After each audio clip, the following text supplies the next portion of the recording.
Hello, all my teacher friends from Monroe Elementary School. And I had a request to make a video so that you can see how to start a vocab jam with your students. Now, obviously, we're not doing new learning right now, but a lot of your students are already on vocab.com. Maybe you remember me coming around to your classes and showing them how to do a jam, perhaps, but you can do one yourself for your students. Patty Keith has had a lot of success doing these vocab jams with her students, and other teachers are doing them also. But maybe you are not the language arts teacher, so I haven't been to your class yet, and you don't know how to do a jam. You do not have to have the students in your vocab.com classroom to do a jam. You just have to have your own account. So if you've got your own account, great. This will show you how to do a jam live with your students while they're home. This is great team building exercise. Yes, it helps them in their vocab too, but this is an easy, fun way to get your students together with you and just kind of that connection piece that we're all really missing right now. So, but if you don't have your classroom already set up, but you know your students because of their language arts room, maybe you're the math teacher or the science teacher or whatever, and you want to run a vocab jam based on your content area, which is very possible. It's not just for reading. There's math, science lists. You can make your own. I'll show you how to do that in a minute. You can just create a vocab.com account as a teacher. Just sign in with Google, and then you can run a jam for anyone.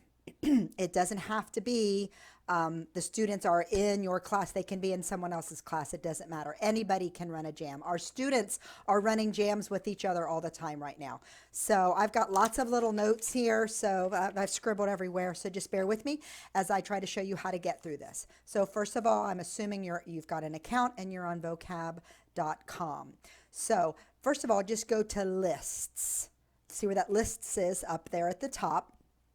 And then you just click the drop down by subjects. Here's a couple ways to find a list. You can drop down by subject, and you can see that it says literature. This is where you can find lists for novels that you've already read previously in the year, or maybe one that you'll be doing in the future as we continue our online learning. Maybe the students will read a book together, or even a read aloud book that you do. You might be able to create a list from that. So you can click that down and do it by subjects, or you can create a new list. I've kind of circled it here in green where it says new list. That is you putting in words. This is great for math and science teachers because you can create your own list of words to either assign to your student or just for a jam that are specifically related to whatever content you're reviewing or working on right at that moment. So you have to go to lists. You have to be on a list to create a vocab jam. Okay, so you'll see here that I have chosen the drop down of morphology. This is Greek and Latin roots. If you don't even know where to start and you are really fourth grade and up, this is a great place to start. So I've just chosen the option phone, which means sound. So you can see I've got all these options here on the lists, and I am just going to choose the phone one for sound. So students can hear telephone or microphone and learn that phone means sound when they have it in other lists. This is a great place to start if you're not quite sure what you want to do. And then this next little thing I want to show you is once I've chosen the list. Okay, so I'm on the list now, and then see where I've got the red star here. I want to start a jam. Now that really just means you're going to set up the jam. You're not actually starting it yet, so no worries if you click that. So go ahead and click start a jam. And now here you will see the different options that you are going to choose as you're setting it up. Okay, so number one is how many questions do you want? Now, when we do it in class, I often just do it for 10 questions. That's a good amount of time. It's fun for the kids, and it doesn't eat up too much into class time. But I suggest you go ahead and click 20 questions if you like. for when you're doing vocab jams while kids are at home. It's a little bit longer. It gives kids a little more interaction time, and it gives kids a chance to build up their points a little better if they're not doing so well in the first few questions. Okay, so at 10 or 20 is fine.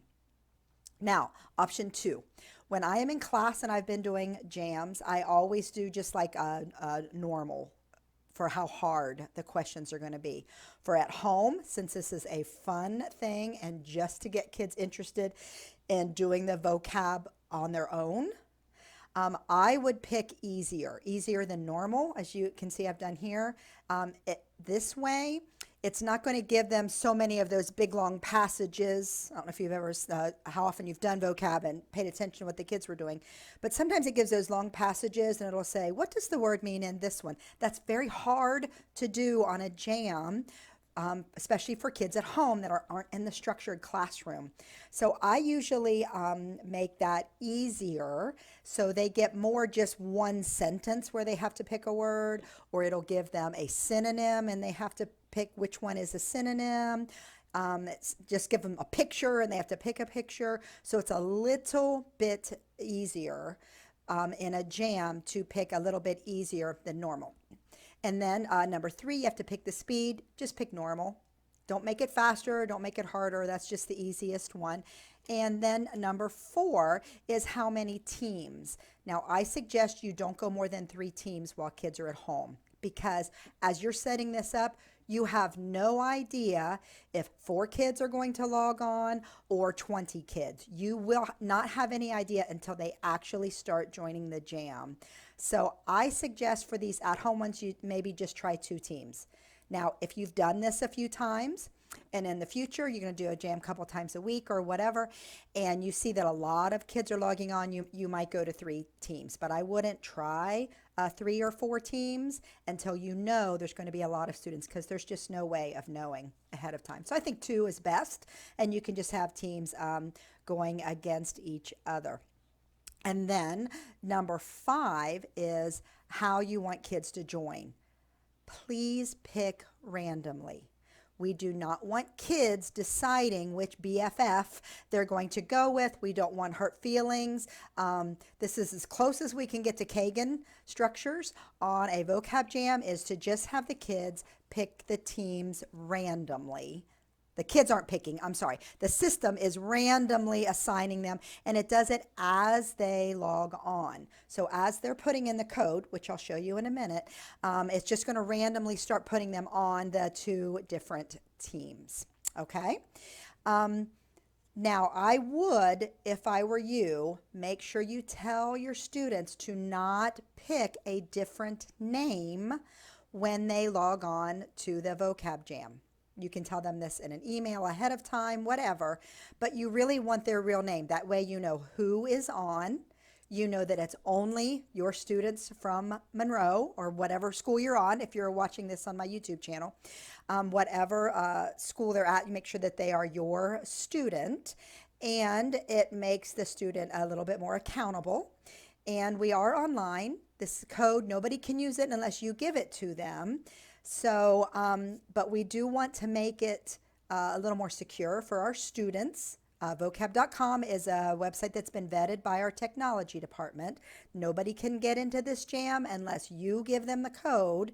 But if you have their name and they keep their own name, it does keep it a little bit more secure, and you know who is involved and how they're doing. So it's all kind of like a formative assessment tool also, if you know what their real name is. Okay, so you've set all this up, and you are just going to go ahead and click right there. You're going to click Start the Jam, okay? Again, you've not started anything. You've just set it up. That start really just means set it up, all right? Then you're going to get this code screen, like you see here, and this is the code that you are going to post on your Google Classroom or email it to everyone really quickly. You can do this like 15 minutes before. Of course, play with this all you want, but the codes don't last forever. So about 15 minutes or so before, 20 minutes before you want the jam to start, you can go ahead and set all this up and have the code ready, okay? Now, and then you can do however you want. post this code number on Google Classroom if kids are live, email it to parents, however you want to do it. Get this code to your students, and then you just wait.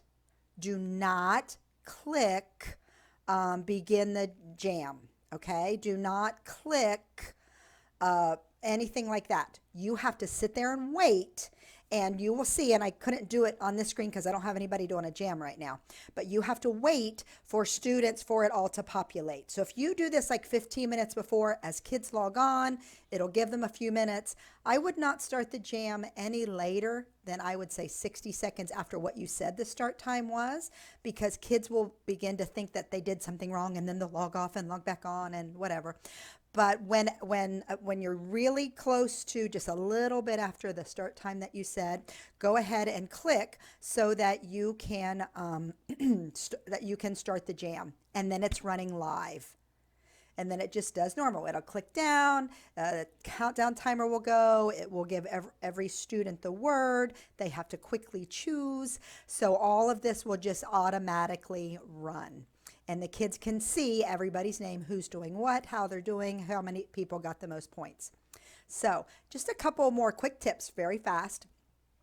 Again, I said Patty, one of our fourth grade teachers, has been doing jams live since we started, because our students have already done them in class. So they're very familiar with how a jam starts. So what she's been doing is sending out a message on the Remind app on her phone, and just letting parents know the night before.